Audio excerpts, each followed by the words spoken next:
How America helped Russian oligarchs steal on everyone's billions. minds in the wake of Putin's invasion of Ukraine. You've probably heard about the insane amounts of hidden wealth they have. Oligarchs buy mansions and condos in Florida, apartments in New York, yachts, even sports teams. That's who the Russian leadership are. They have a lot of money, even though it's hidden away. Gaga is set to perform on a Russian business tycoon's billion-dollar yacht, cashing in a paycheck of nearly $3 million. And you might have heard that the American government is taking action. Tonight, I say to the Russian oligarchs and the corrupt leaders who built billions of dollars off this violent regime, we're coming for your ill-begotten gains. But if America is really going to rein in the power of Russian oligarchy, we need to reckon with the fact that we created the system that allows them to hide their stolen wealth. That's right. America let Russian billionaires exploit our financial system through lax rules and hidden loopholes, and they're not the only ones doing it. American and European billionaires stash their riches exactly the same way. We have an opportunity right now to shut down this shadowy world of offshore finance. It's not just a way to pressure Putin's Russia, it's also a way to make sure oligarchs from around the world have less control of our economy and politics. Here's how we can do it. This is the classroom from More Perfect Union. What is an oligarch anyway? Well, an oligarchy is basically a small group of wealthy elites who control the politics and laws of a nation's government. The word is almost always used by Western media to refer to Russian oligarchy. These are a small set of ultra-wealthy business magnates who have had tremendous power in Russia. Of course, we don't have that in the United States. Not us. Never us. Never that. We would never do that. We would never have oligarchs. Don't be crazy now. Don't be crazy now. Russia over the last few decades. After the fall of the Berlin Wall and the end of the Soviet Union, most of the Russian economy was transferred from government control to private ownership in a process referred to as shock therapy. Encouraged by Western economists like Larry Summers, industries that had previously been state-run were handed over at bargain prices to the Kremlin's cronies. In the absence of any government oversight or competition, these new capitalists quickly became billionaire elites with vast control of the economy and government, otherwise known as an oligarchy. When Russia entered the world of global capitalism in 1991, the many who became oligarchs were pleased to discover a shadow financial system, flush with dark money and shielded from the law. It's a complicated and secretive network of tax havens and shell companies. We've seen in recent leaks like the Panama Papers that this shadow system has enabled the global financial elite to shield trillions of dollars from taxation or law enforcement.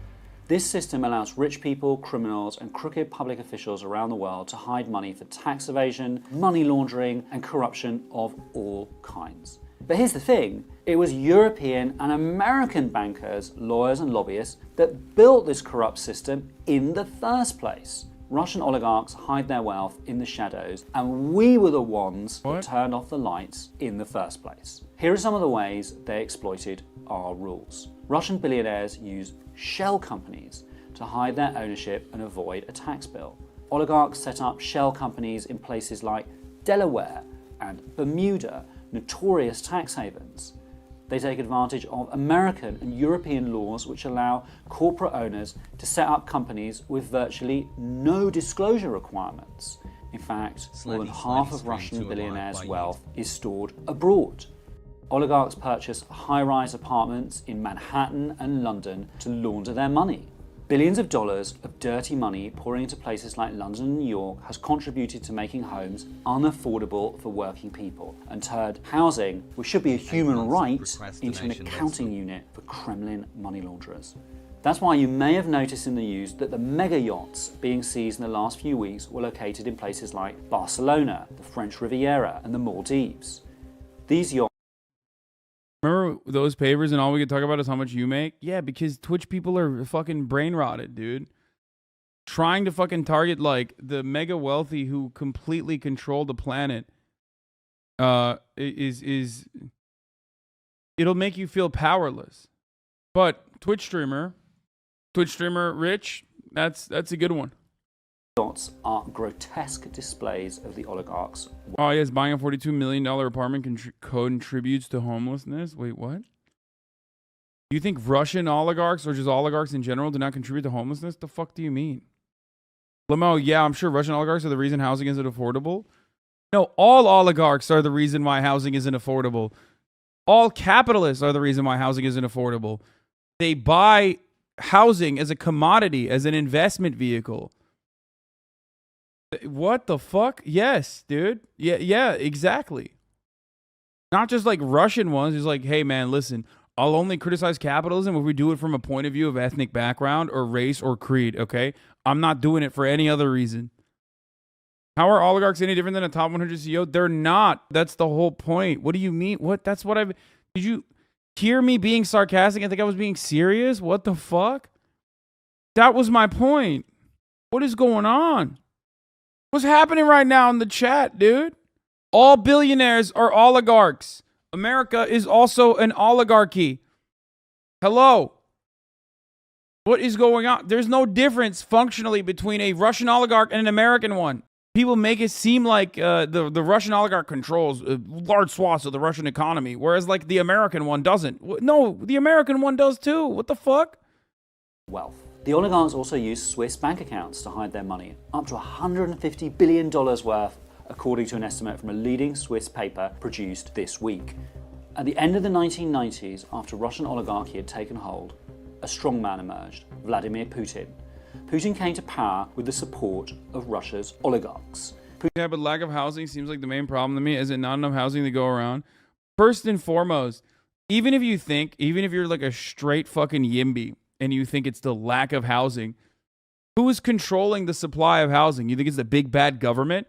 Or do you think it's the big bad government working at the behest of other realtors and developers who want to maintain a certain price on housing to make sure that it continues going up? God damn, dude. Fucking people that have socked them Twitter descriptions, stop sounding like fucking Libertarians Challenge. Impossible difficulty. Putin himself has amassed vast wealth, and by some measures is the wealthiest man in the world. Putin has reportedly spent $1 billion to build himself a 123,785 square foot palace, which is nearly double the size of Buckingham Palace. Once in office, Putin crushed Russia's independent-minded oligarchs. Then, with the support of those that remained, he gradually moved Russia from a failing democracy with freedom of speech to a dictatorship governed with fear and violence. Once, Putin worked for the oligarchy. Now, the oligarchy works for Putin. This is also true. By the way, anytime they cover like what Russia is doing or what Putin is doing in Russia and all that shit, like it's fucking hilarious that it is just like you can make a one-to-one comparison to the United States of America, straight up. So after decades of fueling Russian oligarchs' wealth, why are we suddenly going after them? Why now? Well, Western leaders believe that putting pressure on Russian oligarchs could force them to pressure Putin to withdraw from his invasion of Ukraine. But many analysts, myself included, believe that Russian oligarchs... Wait, hold up. The person who said, even if you build a skyscraper for every citizen, it won't be enough to if you price it so they can afford it. That's true. Let's go. That's literally not true. In most cities, vacant housing units outnumber homeless people by around 3 to 1. I agree. Certainly. I understand and agree with your point. Yes. Also vacant houses that people sit on because, again, it is considered an investment vehicle and it's cheaper to just sit on vacant homes and Airbnb it out or potentially rent it out rather than actually fucking sell it, okay? Or even rent it out, as a matter of fact. Because ultimately, you know, you can just cash out on that investment years down the line because it's an asset that's constantly appreciating. Why is it constantly appreciating? Through a series of financially interested parties getting together and ensuring that it constantly appreciates as by doing things like limiting the supply of housing too, okay? Supply of affordable housing especially. Only allowing expensive new housing to be built, luxury condominiums and the like. Ensuring that hotels, for example, don't do like Project Room Key type things to combat homelessness. All of it still comes back to the same concept, which is that housing should not be seen as a commodity. Now almost all work for Putin.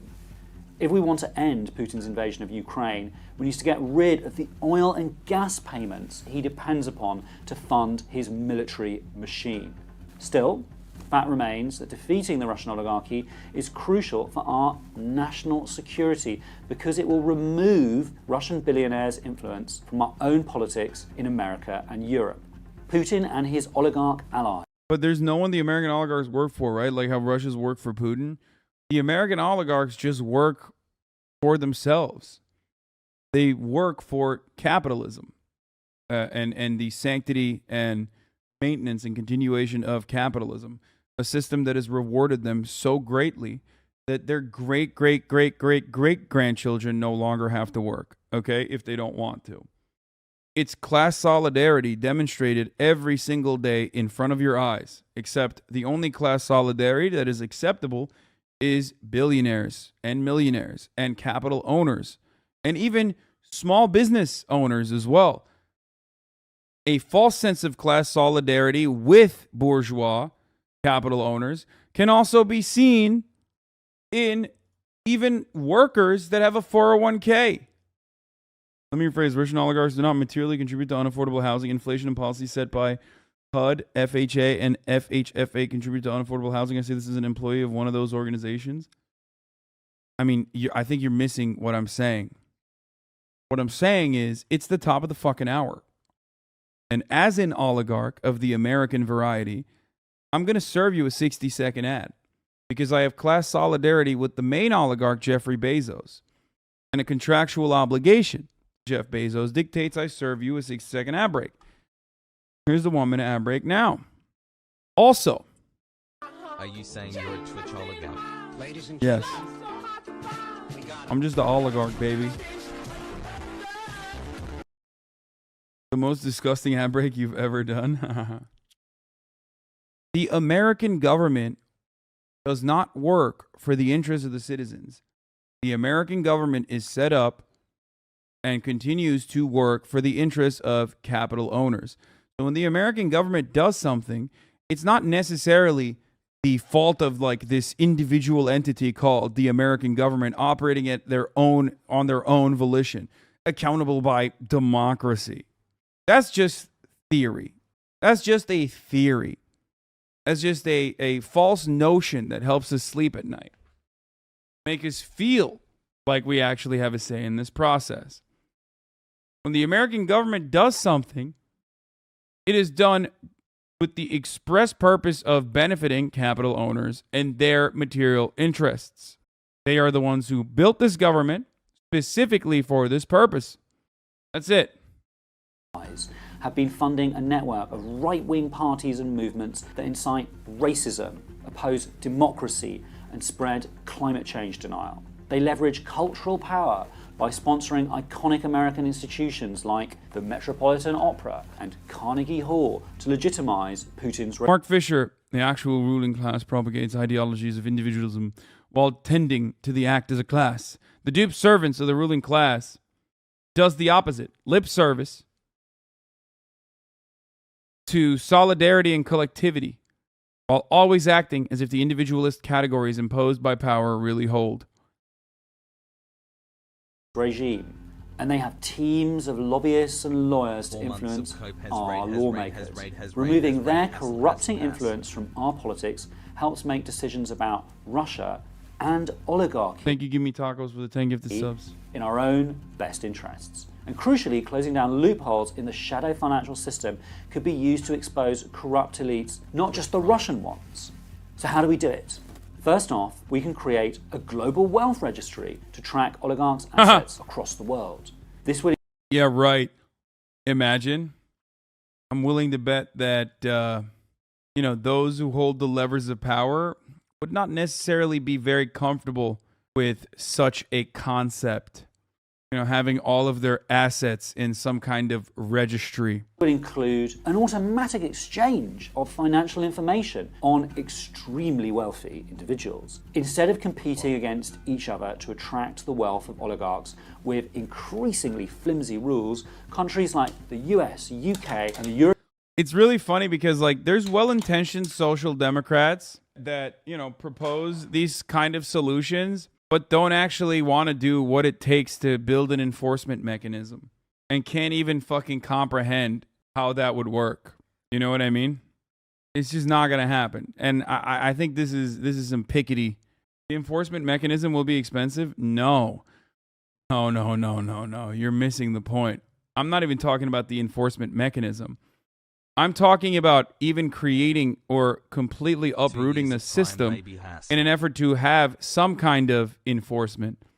You're missing the forest for the trees here. What I'm simply stating is, without any kind of worker power, labor militancy that accompanies any sort of movement like this, all you're going to have is ideas like the ones put forward by well-intentioned social democrats like Piketty, about a wealth registry and a potential wealth tax at the global level, when these individual countries operate specifically at the behest of said oligarchs. They work in a way where the governments work in favor of those very same people that we're supposed to be doing a wealth registry on.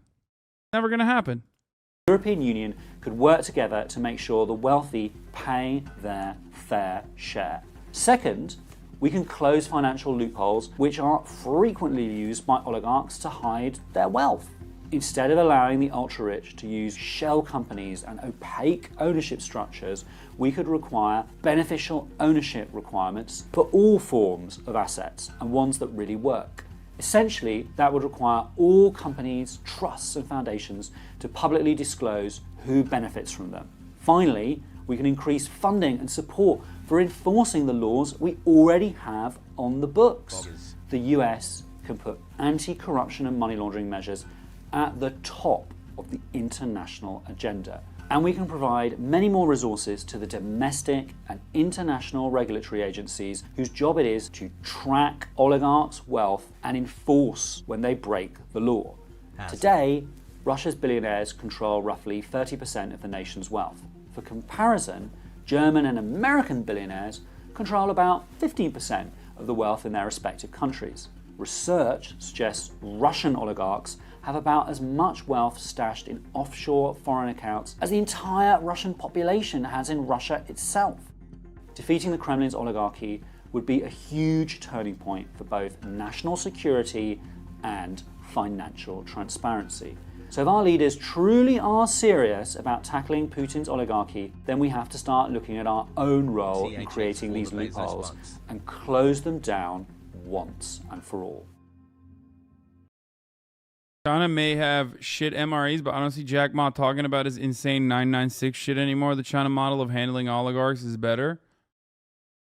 I don't think China enforced, I don't think China kidnapped Jack Ma in the lightest terms I can use to because he was talking about his 996 11 months of Hussey Scotland plan program, whatever.